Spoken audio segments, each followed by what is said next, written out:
Coming in, you got the lean at the line. But talk me through the race and how you're feeling initial reactions.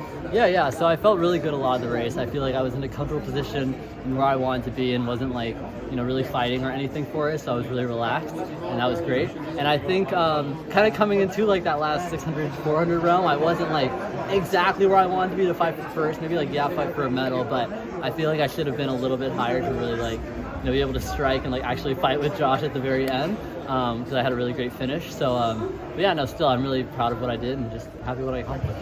Were you aware of when Josh made his big move, or you kind of were you able to see that and kind of respond a little bit? Yeah, I kind of saw him go around me, and I was like, okay, he's going, and they're really gonna go 200 to go, and I got to be ready for it. But I was still just a little behind where I should have been, a little I knew it was coming, but still a little bit of a delayed reaction. So. And then you didn't panic when you were in fourth. There with that 80. Yeah, I was still just I still felt like I had a lot of energy, and even if I felt like I was a little disconnected from the win, I was still going to fight as hard as I could for whatever I could get, and that was able to get me silver. So. Did the crowd cheering Josh really affect you? Yeah, it kind of hyped me up a bit. I feel like even if they're not cheering for me, it's it's all just rubbish anyway. Rubbish. I can't believe I said that.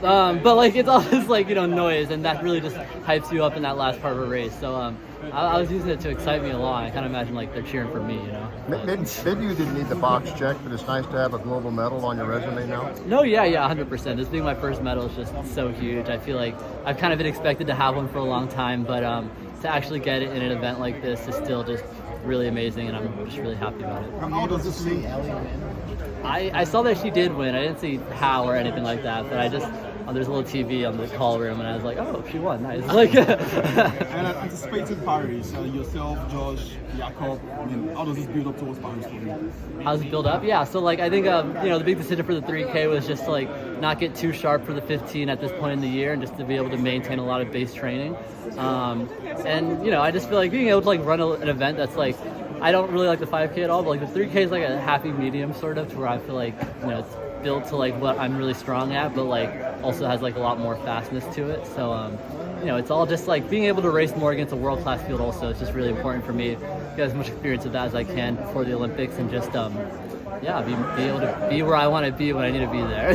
Would you say you have a better relationship with Jakob compared to Josh? No, we don't. I don't talk to Jakob that much, or Josh for that matter. But I've seen Josh more often. When I went on my trip to Brooks Beast a little bit, I talked to him. So I feel like I know Josh more than I know Jakob. But yeah, I don't know. They had your lost lap at 25.2. Can you get much sharper than that? That's pretty sharp, right? That is quite sharp. I think strength is speed. At the end of the day, I feel like it's the.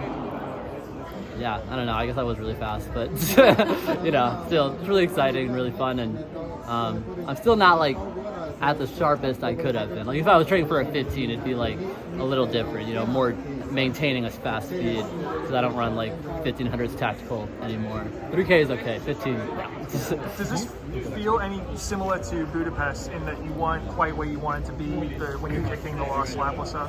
It's a little different, because I felt a lot stronger this last lap this time. Even though the position was kind of a similar thing, I think at Budapest I felt a little bit I was gassed, versus here I felt as strong as ever, and just I was really fighting for it a lot. So yeah, I think that's a little bit, which just shows how my training has changed, and I'm at a stronger position than I was, and yeah. How do you see this verbal rivalry between Josh and Jakob?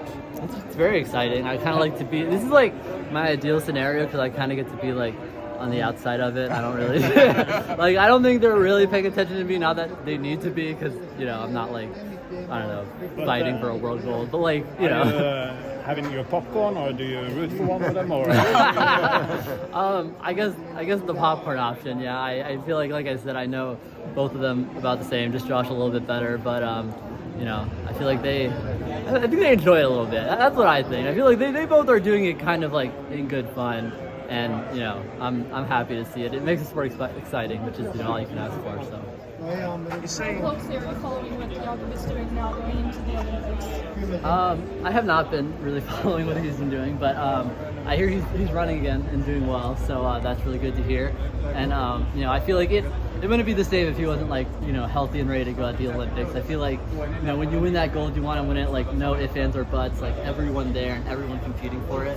So I would love to see him healthy and back as soon as possible, just so, you know, we can have a great fight over the gold at the Olympics. How do you view your Norwegian competition? My Norwegian I mean, yeah, he's like a really talented guy and like really great at what he does. But I know I'm like right up there with him and right up there with Josh and all those other guys. I feel like I've done enough to prove that, you know, I deserve to be here where I am, and, you know, I'm going to be fighting them every step of the way. So, yeah. Can I ask you a question about training? Because Jakob Potera is a Norwegian runner who trained with On Europe. Yeah. And it seems like all of the On Europe team are doing the Norwegian threshold model. But in the US, the team is training on a different way. I mean, have you considered yourself doing more like threshold workout?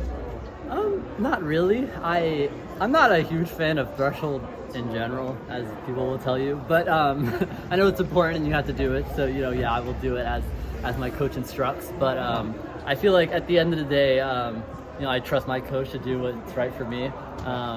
If he thinks I need more threshold, then, you know, I'll listen to him. But right now, he thinks we're good where we're at, and I agree. So yeah. How would you describe your own training philosophy? Yeah, it's I mean, usually like, you know, you kind of build up, and it's a lot of just like threshold reps, tempo threshold reps, like miles or 2Ks or 1Ks or something like that, and then, you know, some faster stuff at the end, and that's like kind of like one big session versus like, you know, usually a faster session of the week that's on the track or something, especially when we're in track season, and then a long run, kind of another thing, and then just lots of easy runs in between. How many